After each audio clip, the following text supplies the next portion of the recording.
परमपिता परमात्मा कबीर परमेश्वर जी हमारे पिता हैं, हमारी माता हैं, हमारे सच्चे बंधु भाई हैं, सच्चे सखा मित्र हैं, सच्चे दोस्त हैं। ये हमारा धन है, ये हमारी पूंजी है। इसको भूलकर हमने असंग जन्म इस काल के लोक में बहुत दुख उठा लिए। ये प्रत्येक युग में आते हैं और हमें समझाने की चेष्टा करते हैं, तुम इस लोक के वासी नहीं हो, ये लोक अच्छा नहीं है। इस पृथ्वी के ऊपर प्रत्येक व्यक्ति देखता है सुखी नहीं है। हम एक दूसरे को सुखी मान रहे हैं कि वो सुखी है, वो सुखी है, वो सुखी है। 24 घंटे टेंशन में रहता है या प्राणी। टेंशन हो, काइंड ऑफ टेंशन कुछ भी हो सकती है, पर सुख नाम की चीज नहीं। लेकिन हम अभ्यस्त हो गए और मजबूर हो गए। अब हम करें तो करें क्या, पता नहीं था। फिर भी हमारी आत्मा ये मानती थी कि कोई शक्ति है जो सुखी करती है, दुख दूर करती है। परमात्मा के लिए हम जगह जगह जाते हैं भी, कोई मंदिर में, कोई मस्जिद में, कोई गुरुद्वारे में, कोई पहाड़ों पर, किसी धाम स्थान तीर्थ पर। किस लिए जाते हैं? सुख प्राप्ति के लिए जाते हैं। भगवान मिले और सुख दे, धन दे। धन पर 2 रोटी तो चाहिए, लेकिन जिस तरीके से हम आज तक ये वस्तु की आशा करते रहे, इन वस्तुओं की, ये 7 जन्म नहीं मिल सकते। गीता अध्याय 18 श्लोक 62 में यही बताया है कि अर्जुन, तुम सर्वभाव से उस परमेश्वर की शरण में जाओ, उसकी कृपा से ही तू परम शांति को और सनातन परम धाम को प्राप्त होगा। सनातन परम धाम शाश्वतम स्थानम, यानी अविनाशी लोक, अमर लोक, सत्य लोक को प्राप्त होगा, जहां पर परम शांति है। यहां भी सुखी होगा, परलोक भी तेरा सुख में होगा। बच्चों, दुखालय बताइयो, गीता अध्याय 8 श्लोक 15 में स्पष्ट किया है कि इस दुखालय, दुख के घर, इस पृथ्वी लोक 21 ब्रह्मांड से निकलने के लिए पूर्ण संत की आवश्यकता पड़ती है।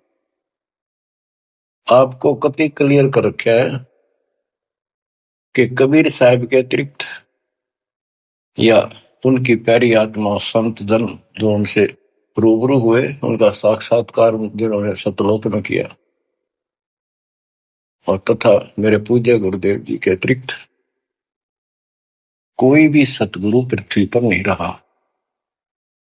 और उनकी कदर नहीं करी जिन्होंने हमारे कोई सच्चा ज्ञान, सच्चा भगवान बताने की चेष्टा की, क्योंकि हमें विश्वास नहीं हो रहा था कि ये जो बात कह रहे हैं ये गीता वेद पुराणों में नहीं है। ये हमारे को मिसगाइड किया हुआ था, भ्रमित कर रखा था। क्योंकि हम जिनको विद्वान समझा करते थे, संस्कृत बोलते थे धारावाहिक, तो हम उनसे इतने प्रभावित थे कि भगवान को भी रिजेक्ट कर दिया 600 साल पहले जो आए थे। उनकी बातों को सुनकर कि ये अनपढ़ है, अशिक्षित है, और जो ये बातें कह रहा है बेप्रमाणित है, कोई शास्त्रों में नहीं, कोई वेदों में नहीं। और वो सब देख लेते थे ब्राह्मण लोग, पंडित। ब्राह्मण कोई जाति से लिंक नहीं है। यहाँ पर ब्राह्मण उसको कहते हैं जो भगवान से परिचित है। हम इनको परमात्मा से परिचित मानते थे, इसलिए इनको पंडित कहा जाता था, ब्राह्मण कहा जाता था। ये वास्तव में पंडित नहीं थे, लेकिन यह फीत लाग गई तो इसलिए कहना पड़ता है। ब्राह्मण थे और पंडित थे तो मेरे पूज्य गुरुदेव जी थे, वो भी इसी ब्राह्मण कुल में जन्मे थे। तो कहने का तात्पर्य ये है दास का, वो खुद भी आकर यूं कहा करते थे, मैं भगवान हूं भाई, सारी सृष्टि का रचने वाला हूं। हम बैरागी ब्रह्म पद सन्यासी महादेव, सो हम नाम दिया शिव जी को, वो करे हमारी सेवा। पर ये बात तो बहुत दूर की थी और बहुत कड़वी लगा करती थी, बड़ा दुख पहुंचता था, और आज भी पहुंचता। जो अनजान है उनको ये बातें सुनकर आज भी वो लड़ने झगड़ने को तैयार हो जाते हैं उन बच्चों के साथ जो ये राह बताने की चेष्टा करते हैं। अब प्रश्न चल रहा है कि उस परमेश्वर की शरण में जा, उसकी कृपा से ही तो परम शांति को और सनातन परम धाम को प्राप्त होगा। उसकी पहचान कैसे करें? हमारे लिए वेद गीता ये हमारे ऑथेंटिक शास्त्र हैं, ग्रंथ हैं, स्पिरिचुअल हैं। इनसे ही तो पहचान होगी भगवान की, क्योंकि हम इनको भगवान के बारे में जानते थे कि इन भगवान की पूरी महिमा लिखी है। तो उस समय परमात्मा खुद कहा करते हैं कि वेद मेरा भेद है, मन्ना वेद के माही, जौन वेद से मैं मेरू ये वेद जानते नहीं। परमात्मा स्वयं कहा करते हैं कि ये वेद मेरी ही जानकारी रखते हैं, लेकिन इन वेदों में लिखे ज्ञान से मेरी प्राप्ति नहीं है। परमात्मा के इस वाक्य के लिए आपको बहुत सारे प्रमाण दिए गए हैं। यजुर्वेद अध्याय 40 मंत्र 10 में कहा है कि कोई तो परमात्मा को साकार बताता है, जैसे रामकृष्ण के रूप में अवतार धारता है, यानी जन्म लेता है। कोई कहता वो जन्म नहीं लेता, अजायत है, निराकार है, पृथ्वी पर नहीं आता। परमात्मा साकार है या निराकार है, पृथ्वी पर आता है या नहीं आता है, इसकी जानकारी तत्वदर्शी संतों से पूछो। इति सिद्धों, वेदों में वो ज्ञान नहीं है जो भगवान के बारे में पूरी जानकारी रखता हूं। इसलिए संत गरीबदास जी ने कहा है, ऋग यजुः साम अथर्व, ये चारों वेद चितभंगी रे, सूक्ष्म वेद बाँचे साहेब का, सोहन शासक संगी रे। ये चारों वेद भ्रमित ज्ञान है, इनकम्प्लीट है, फिर उसको ढूंढने की तय। जब वो स्पष्ट कर दिया कि उसकी जानकारी किसी संत से पूछो। गीता अध्याय 4 श्लोक 34 में यही कहा है कि वो परमात्मा तत्व ज्ञान से प्राप्त होगा। तत्व ज्ञान तत्वदर्शी संतों के पास होता है।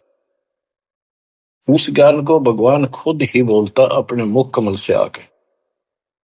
तो बच्चों इतना क्लियर कर दिया आपके सामने। गीता अध्याय 4 श्लोक 32 में कहा है कि ब्रह्मण मुखे, यहां इन्होंने रंगा डाल दिया, ब्रह्म ने का अर्थ कर दिया वेद। चौथे अध्याय के 32वें श्लोक में गीता में यह लिखना चाहिए था सच्चिदानंद घन ब्रह्म की वाणी में, इन्होंने लिख दिया वेद की वाणी में। वेद तो आप पर वाणी है, श्लोक है वो तो। सच्चिदानंद घन ब्रह्म की वाणी में यानी उसके मुख से बोली वाणी में वो संपूर्ण अध्यात्म ज्ञान है जिससे मोक्ष प्राप्त होता है, जन्म मरण मिटता है, सब पाप कर्म खत्म होते हैं। चौथे अध्याय के 34वें श्लोक में कहा कि उस तत्व ज्ञान को तत्वदर्शी संतों से पूछ। उनको दंडवत प्रणाम करने से, कपट छोड़कर सरलता पूर्वक प्रसन्न करने से वो तत्वदर्शी संत तुझे परमात्म तत्व का ज्ञान कराएंगे। तो बच्चों, इससे सिद्ध होगा कि गीता के अंदर संपूर्ण अध्यात्म ज्ञान नहीं है। उस परमात्म तत्व 18वें अध्याय के 62वें श्लोक में जिस परमेश्वर की शरण में जाने को कहा है, उसकी जानकारी गीता में नहीं है। उसकी प्राप्ति कैसे हो, ये तो जानकारी है कि गीता ज्ञानदाता से अन्य कोई पूर्ण परमात्मा है, परम अक्षर ब्रह्म है। अब जैसे यही कुरान के अंदर है, सूरत फुरकानी 25 आयत 52 से 59 में स्पेशल नाम कबीर भी लिखा है कि कबीर है वो जिसका नाम कबीर है, उसने सारी सृष्टि रची, सब्रमंडों की उत्पत्ति की, 7वें दिन तख्त पर जा बैठा, 6 दिन में सृष्टि रच गए। वो कबीर परमात्मा है, वो पाप नाशक है, वो सबका पालन करता है, सबका जन्म दाता है, उत्पत्ति करता है। उसकी खबर किसी बाखबर से पूछ देखो। इति सिद्धम कुरान में संपूर्ण अध्यात्म ज्ञान नहीं है और उस परम अक्षर ब्रह्म की जानकारी नहीं है। जैसे कुरान शरीफ बोलने वाले अल्लाह ने स्पष्ट कर दिया, वो परमात्मा कोई और है जिसने 6 दिन में सृष्टि रची, 7वें दिन तख्त पर जा बैठा। उसकी खबर उसको भी नहीं है। वो भी संकेत करता है किसी बाखबर तत्वदर्शी संत से पूछो। तत्वदर्शी संत 700 साल पहले खुद मालिक आए थे, हमने उसको रिजेक्ट कर दिया अपनी अज्ञानता के कारण। इतने सुख दिए उस दाता ने, हमारे मुंह का थूक सूख जाता था। अपने घर पर हुए सुखों को दूसरे को बताते बताते, और सुनने वाले को एक पर भी विश्वास नहीं होता था, क्योंकि वो काम ऐसे थे जो उनके कदे नहीं सरे, जो श्रोता थे बहुत अच्छे सुनते थे। दूसरे कबीर साहब दानक तुलाहा शूद्र जाति 600 साल पहले जाति पाति छुआछूत चरम पर थी, तो यह सारी समस्या ऐसे अड़ी रही। बच्चों, अब कति सुलझ गया, स्पष्ट हो चुका है। कबीर 9 मन सूत उलझिया ऋषि रहे जखमार, और सतगुरु ऐसा सुलझा दे उलझे न दूसरी बार। तो अब ये सुलझ तो ऐसा गया है, इस कलयुग में तक उलझ जाएगा नहीं। और फिर साथ में ये ऐसे प्रत्यक्ष ऐसे इंस्ट्रूमेंट उपकरण चल गए, हाथों हाथ देख लो इसमें स्पष्ट वीडियो के अंदर। अब कमी रहेगी तो आपकी और हमारी रहेगी, क्योंकि हम आदी हो गए इस गंदे लोक में इन दुखों को सुख मान रहे हैं। गर्मी यहां सतावे, सर्दी दुखी यहां करे, बारिश ज्यादा हो जा, फ्लड आ जा, घर छोड़ कर भाग जा, कीड़े मकोड़े की तरह पता नहीं कहां बैठना होगा। आज सब कुछ ठीक लग रहा है, सेकंड के अंदर पता नहीं क्या बिजली गिर जा। तो बच्चों, उस परमात्मा की पहचान करनी बड़ी कठिन है, और आपको पहचान कति स्पष्ट शब्दों में हो चुकी है। आज आपको उस परम पिता के कलयुग में प्रकट होने के विषय में जानकारी शुरुआत करता हूं। गरीब ना सतगुरु जननी जने, उनका मान बाप, पिंड ब्रह्मंड से रहित है, ना जाति नु ताप। सतयुग में सत सुकृत का तेरा, त्रेता नाम मुनींद्र मेरा। द्वापर में करुणा में कहाया, कलयुग नाम कबीर धराया। चारों युग में संत पुकारे, कूक कहा हम हेल रे। हीरे मोती मानक वर्षे, यो जग चुगता ढेल रे। बच्चों, हम रोटी वही खाते हैं डेली, वही भोजन होता है, सब्जी का फेर बदल थोड़ा बहुत हो जाता है। सही भूख लगे ना, रोटी सब्जी की जरूरत को ना, सूखी रुखी रोटी वो भी खा जाए इंसान। और जिस दिन वो खाना खाने में रुचि होती है, ऐसे लगता है कि तो सुबह भी यही था, शाम ने भी यही। ये नखरे तब होते हैं तो उसके शरीर में कोई रोग निकट है, उसको कोई रोग घेरने वाला है, तो उसका इलाज है, कहते कबीर पिछले पाप से परिचर्चा ना भाव है, और जैसे जबर के वेगते भूख विदा हो जाए। तो इसी प्रकार जिनको ये लगे कि ये बहुत बार सुननी पड़ेगी, रोटी रोज खाते हैं, सुबह भी, दोपहर भी, शाम भी, अगर रुचि है उनमें, तो स्वस्थ हो, नहीं तो अस्वस्थ हो गए। अस्वस्थ व्यक्ति को रोटी भी कड़वी लगती है, लेकिन उससे भी कड़वी गोली खानी पड़ेगी, तब वो रोग कटेगा। तो इसलिए परमात्मा की चर्चा जितनी बार सुनो, वो उमंग न्यारी होनी चाहिए, और कल्पनाएं उस बालक के चरणों में जानी चाहिए। वो किस लिए आता है? वो आपका बाप है, वो आपका जनक है, वो आपकी माँ है। माँ बाप तो न्यारे न्यारे दुखी हुआ करे अपने बच्चों के लिए। वो एकला ही माँ के दुख में भी और पिता के रूप में भी वो एकला दुखी है। और आप इस गंदे लोक में आके इतने रच गए, इस पाप ने भी, इस दुख ने घसीटना उचित समझते हो, क्योंकि आपको पता नहीं कि सुख क्या चीज होती है। 21 ब्रह्मांड में सुख नाम की चीज नहीं है, इसलिए उसकी तुलना करें किससे? अब आपका भी दोष नहीं। जो आदमी असंख्य जन्मों से इस नरक में पड़ा है, वो हैबिचुअल हो जाता है, इतना ही सब कुछ है। और सबको देख रहा है, ऐसे मर रहे हैं, ऐसे जी रहे, कोई जी रहा, कोई मर रहा, कोई बात नहीं, वो मर गए, हम तो ठीक हैं। खे दे गाड़ी ले जानी बराबर गए, और एक्सीडेंट में दो बगैर पड़ा होता है। एक बार दुख साथ होता है, भाई क्या होगा बेचारों का, और हम चल स्पीड में हमने जल दिया है, तो ये बस की बात नहीं, ये तो ऐसे चलेगा, ना कोई रुक सकता है, क्योंकि हमारे को ऐसे सेट कर रखा है कि हम ना तो काम बिना रह सकते, और अब ज्ञान हो गया हम राम बिना भी नहीं रह सकते। तो संसारिक चू चू भी चलेगी, और इस समय हमने भक्ति भी करनी पड़ेगी।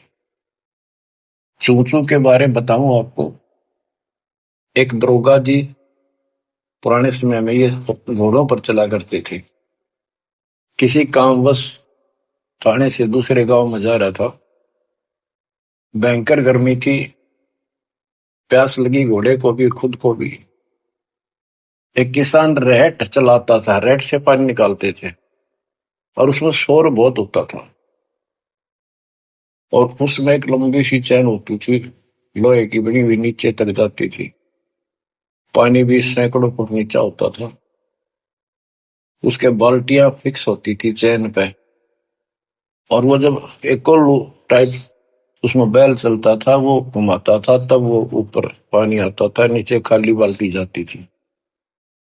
तो नीचे से पानी आ रहा था, तो बाल्टियां शोर करती हैं, और उसमें वो लकड़ के लठ गाड़े जाते थे उस चैन को सपोर्ट देने के लिए, उस पुली को। तो उसमें चर्र चू की आवाज निकलती रहती थी उन कलपुर्जों से, ऐसे देसी सा जुगाड़ होता था। तो दरोगा जी को प्यास लग रही थी, घोड़ी भी प्यासी में रहती, पानी देख कर दोनों उधर आए, और पानी जो नाले में जा रहा था, जहां खेत में प्रवेश कर रहा था, बालू रेत होता था उसमें, और पानी साथ साथ खेत में फैलता रहता था, और 5 मिनट भी पानी आना बंद हो जाता, पानी वो जमीन पी जाती थी। पानी चल रहा था, रेट चल रहा था, पानी निकल रहा था, तो पानी उस नाले में भरा था, कच्चे नाले होते थे। तो दरोगा जी निकट आया, पानी चल रहा था, तो चू चू की आवाज से चर्र चू चल रहा था, वह घोड़ी पे तक क्या दूर बाज गई। थानेदार बोला, इस चू चू को बंद कर, मेरी घोड़ी डरती है।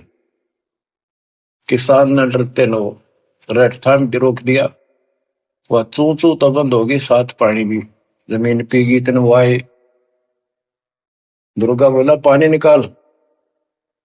किसान ने फिर रेड चला दिया, और रेड चलने का जब तो पानी आओगा, वो फिर चू चू हुई, घोड़ी फिर भागी ऊपर। दरोगा उसने फिर कहा, चू चू बंद कर।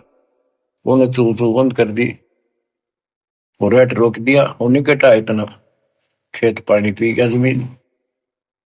किसान बोला दरोगा जी इस चू चू में पी गए तो पी गए ना, दोनों मरोगे, इसमें पीना पड़ेगा।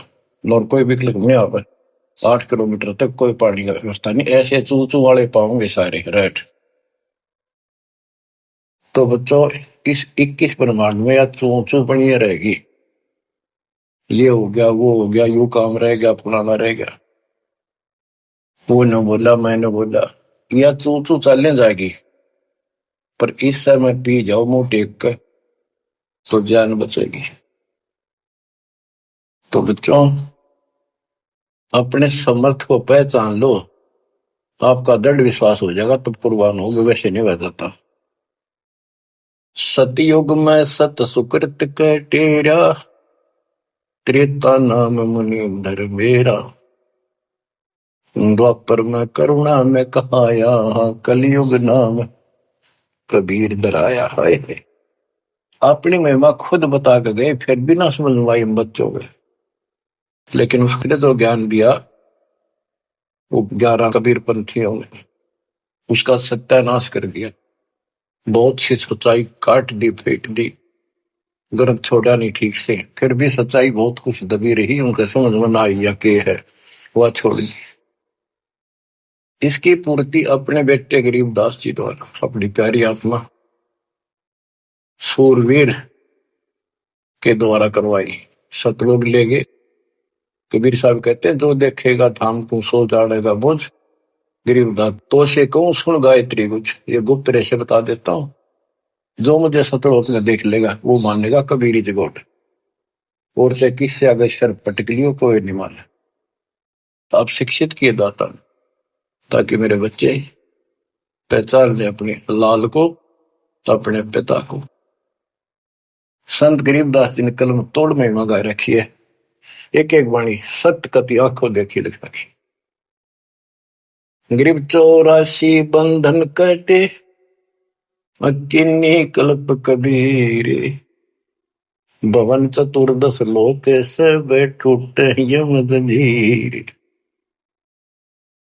गरीब अनंत कोटि ब्रह्मांड में बंदी छोड़ कहाए, सो तो एक कबीर है जननी जनान माई। गरीब शब्द स्वरूपी साहेब धनी, शब्द सिंध सब माही, बाहर भीतर रम रहा जहां तहां सब ठान। देखो ये सूक्ष्म वेद है, ये केवल एक ग्रंथ नहीं है, ये सूक्ष्म वेद है। गीता अध्याय 7 श्लोक 19 में कहा है कि वासुदेव सर्वमिति स महात्मा सो दुर्लभ है। ये संत गरीबदास जी वो महात्मा थे जो उस सर्वव्यापी सबका मालिक, सारी सृष्टि के ऊपर रमा हुआ, सब जगह जिसका वास है उसकी जानकारी रखते थे। कहते हैं गरीब शब्द स्वरूपी साहेब धनी, शब्द स्वरूपी यानी अविनाशी, और शब्द सिंधु सब माही, उस अविनाशी की शक्ति सब के अंदर विद्यमान है, बाहर भीतर सब ठाही सब जगह सब लोकों में वो वासुदेव है। गरीब जल थल पृथ्वी गगन में, बाहर भीतर एक, पूर्ण ब्रह्म कबीर है, अविगत पुरुष अलेख। और क्या बोलते हैं, गरीब सेवक होकर उतरे इस पृथ्वी के माही, जीव उदाहरण जगत गुरु बार बार बलि जाही। के दास बनकर, क्योंकि वो खुद कहते हैं 2 जन मेरे शरण ताका हूं मैं दास, और गैल गैल लग गया फिर जो तक धरती आकाश। गरीब सेवक होकर उतरे इस पृथ्वी के माही, उतरे ऊपरताए, जीव उदाहरण जीवों का कल्याण करने के लिए वो जगत गुरु जिस पर मैं बार बार कुर्बान जाऊं। गरीब काशीपुरी कष्ट किया, उतरे अदर आधार, मोमिन को मुजरा हुआ जंगल में दीदार। बच्चों, यह कथा आपने सुन रखी है। नीरू निम्मा वाली आत्मा वो थी जो द्वापर युग में सुदर्शन जी के माता पिता थे। सुदर्शन जी भगवान के चरणों में चिपक चुके थे, पूर्ण रूप से ज्ञान सुन चुके थे। माँ बाप नहीं मानते थे, आखिरी सांस तक नहीं माने, विरोध न करे। जब उनके माता पिता को खूब समझाने की चेष्टा की, गुरु जी से भी कहा, परमात्मा खुद आए थे करुणामय नाम से, उन्होंने भी कोशिश की इनको समझाने की, पर नहीं माने। मृत्यु होगी माता पिता की, सुदर्शन टेंशन में रहने लग गया। परमात्मा तो जानी जानते, कहने लगे बच्चा क्या दुख होगा। परमात्मा बोले करुणामय जी कि बेटा एक दिन तो सबने मरना होगा, मरे बिना भगवान नहीं मिले, आपने भी तो मरना है। यानी वो लीला करा करते कोई समझ नहीं सकता है भगवान है।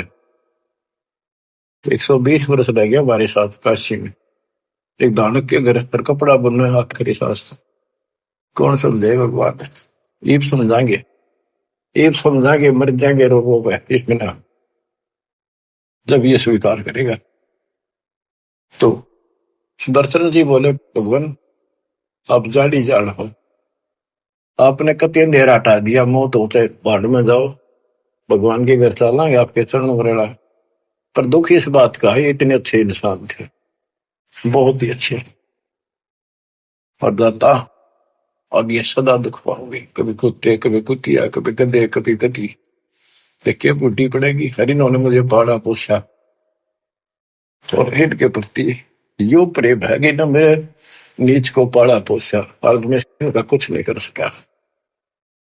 अपने बच्चे को इस तरह दुखी देकर, मोह नहीं था उसका, दुख ये था कि ये दुख पाऊंगा, बहुत कष्ट होगा। देखिए बड़ी बड़ी जिससे जन्म होया, मैं उसका उद्धार नहीं करा सका। तो कोई न कोई काट तांट लावे है, अड़ंगा डावे है, क्या करे, ना मानना माँ बाप के लाके मर्यादा। परमात्मा बोले बेटा दुख ना मानना, इनको भी मैं राह लाऊंगा, और 83 लाख में मैं नहीं जान दूंगा, और इनको मुक्ति दूंगा मैं, चाहे कितने जन्म लाग जाए बेटा। सुदर्शन को शांति हुई, दंडोत प्रणाम किया। तो वो सुदर्शन के माता पिता थे नीरू और नीमा। ये एक जन्म ब्राह्मण हुए, परमात्मा उनको 5-6 साल की उम्र के बालक लावारिश मिले, उन ले आए, घर पर ले आए, नगर में मुनादी कर दी, वह किसी का बालक हो, ना यू बताता कौन हो, कितना आया हूं, 5-4 साल का था। तो गांव वाले ने देख लिया किसी का नहीं है आसपास भी, भाई तू रख ले, पाल पूछ ले, कोई आओगा तो दे दिए, अभी ठीक है, ना हो तो तू अपना पाल दे, तेरा संतान नहीं थी उनके। परमात्मा 1-2 साल रहे, उनको समझाया करते भक्ति कर लो, भगवान बिना कुछ नहीं है, 2 दिन का जीवन है, फिर ब्रह्मा विष्णु महेश परमात्मा नहीं है। और ब्राह्मण कुल में जन्म होने से ब्रह्मा विष्णु महेश तो ऊपर सुनना नहीं चाहते थे। कई दिन कहते रहे, समझाते रहे, ना माने, परमात्मा के थप्पड़ मार दिया, तुम्हारा दादा बन गया, मैंने पाला पोसा। परमात्मा अंतर ध्यान हो गए, अब कोई नहीं माने, खोपड़ी घूम रही है इनकी। अगले जन्म में फिर ये ब्राह्मण हुए, गौरी शंकर सरस्वती इनका नाम था। पहले इनकी मरोड़ तोड़ी जाता ने, देख सोचल थी धर्म में करूं अपने जन के काज, नक्ष पूजो मार दो मैं नरसिंह दर के साथ। नरसिंह बता कोई जीव जानवर नहीं, आदमी नहीं, ईसा बन गए, कहते मैं इसे भी काम कर दिया। तो बच्चों, जैसे नित्यानंद जी ब्राह्मण थे, तहसीलदार थे, वो भी खुद कहते ब्राह्मण कुल में जन्म था, मैं करता बहुत मरोड़े, गुरु गुमानी दास ने दिया को बदगढ़ तोड़े। ये गौरी शंकर और सरस्वती नाम के दो पवित्र आत्मा थी, ब्राह्मण थे, निस्वार्थ प्रचार करते थे शिव जी भगवान का, शिव पुराण की कथा करते थे। आप पे कोई दे जाता, उसमें निर्वाह चलता था, और कोई कर्मकांडी नहीं थे ये, ना किसी को मिसगाइड करते थे। इनकी महिमा ज्यादा होगी, दूसरे स्वार्थी पंडित तीन नफरत करने लगे, ईर्ष्या करते थे। मुसलमानों को पता लग गया कि सबसे ज्यादा धर्म प्रचार यो कर रहा है नीरू, यानी गौरी शंकर, और सारे ब्राह्मणी से खिलाफ है। तो उन्होंने जबरदस्ती जाके एक दिन 5-10 मस्टंडा ने उसके घर पे अपने मुसलमानों का जूठा पानी छिड़क दिया, उसके मुंह में डाल दिया, और आसपास के लोगों को आवाज लगा दी, भाई कैसे आ रहे हो तुम, भाइयों गौरी शंकर मुसलमान बन गया। वो मुसलमानों ने बाहर खड़े हो गए, मुंह आवाज लगा दी। वो देखे भाई इतने मुसलमान आ रहे हैं, बैठे हैं, और उसको साथ बैठ गए। तो वो तो चाहे थे, सब ने इसको जाति से निकाल दिया, धर्म से निकाल दिया, कोई बात नहीं करेगा, इसको निकट नहीं आने देगा, इसको गंगा जी में स्नान नहीं करने देंगे, क्यों कम वक्त है, दीन भ्रष्ट हो गया इसका। और गौरी शंकर के समझ में नहीं आ रही, मैंने कुछ करा नहीं ना, मुसलमान बनया, अब कहां जावे, सब बन गया मुसलमान। अब 2 रोटी का धंधा था वो बंद हो गया प्रचार का। तो उसने फिर कपड़े बुनने का काम शुरू कर दिया, इसमें कुछ नहीं लगता, जंगल से लकड़ी काट लाए, 5-4 लठाई की जरूरत होती थी, उसमें गाड़ के और कपड़ा उसमें टांग के, वो छोटे बड़े रास से छोड़ी होते हैं वो ले आए, कपड़ा बुनने का काम कर दिया। संतान फिर भी नहीं दी जाता। बच्चों, अब अगर आपने भगवान पाना है, भगवान के घर जाना है, इस गंदे नरक से निकलना है, तो सारी बात जो दास बताओ न, अमल करियो। देखो संतान है अच्छी बात है, अगर आप भी और संतान भी भक्ति नहीं करती तो एक अन्य के नहीं, आप भक्ति करते हो और आपकी संतान भी मार्ग पकड़ गई, नो प्रॉब्लम। लेकिन इसमें कोई शक नहीं, शंका नहीं, एक लेवा एक देवा दो तुम, कोई किसी का पता नहीं।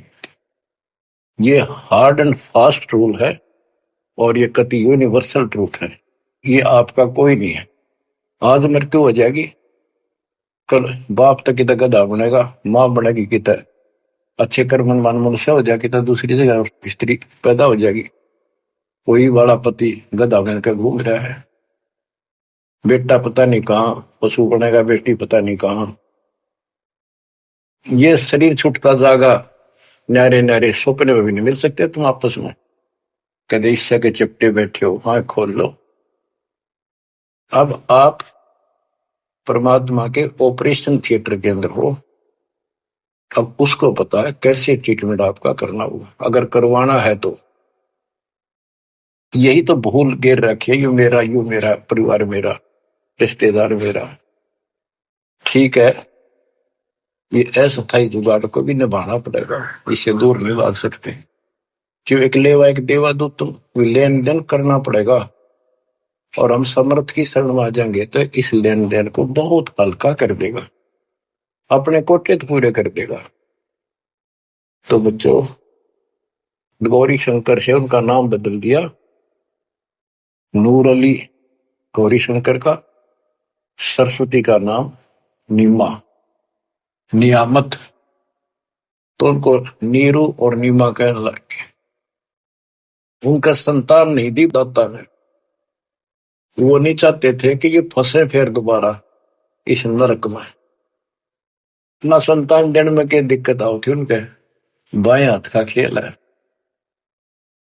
तो बच्चों, परमात्मा संतान दे सकते थे, जैसे अब्राहम सुल्तान था, हम तो धन मांगते फिरा, हे भगवान धन दे दे धन दे दे, और धन न सड़े था, उसको उसका संतान और रानी गगन तार रखे थे, घोड़े घोड़े कितने थे, उस नरक से निकाला, अपनी उस आत्मा को गड़ने नहीं दिया, उसमें सड़ने नहीं दिया उसने। तो ये ऑपरेशन है, एक्स्ट्रा आइटम रहने को दिया आपके पास, जिनकी जरूरत है उसमें कसर नहीं छोड़ेगा, आप नोट कर लो। साई इतना दीजिए जा मैं कुटुंब समावे, हम भी भूखे ना रहे, अतिथि ना भूखा जा। अब जिनका संतान नहीं है ना बच्चों, संसार तो कुछ भी कहे, पर दास कहे उसको ऊपर अमल कर लो। उन्होंने लगातार कई जीवन भगवान के संपर्क में आते रहे, पार बेशक ना हुए, पर मर्यादा घड़ी गजब की रखी उन्होंने। किसी का मारा नहीं, ना किसी का रखा, ना किसी को तंग किया, यानी लेन देन बढ़ाया को नहीं, अपना पल्ला बोझ कर जीवन जिए। आज वो आत्मा मालिक की शरण में आ गए, तो अब वो संतान मांगेंगे तो भगवान ना दे, क्योंकि उनका संस्कार खत्म हो चुका है।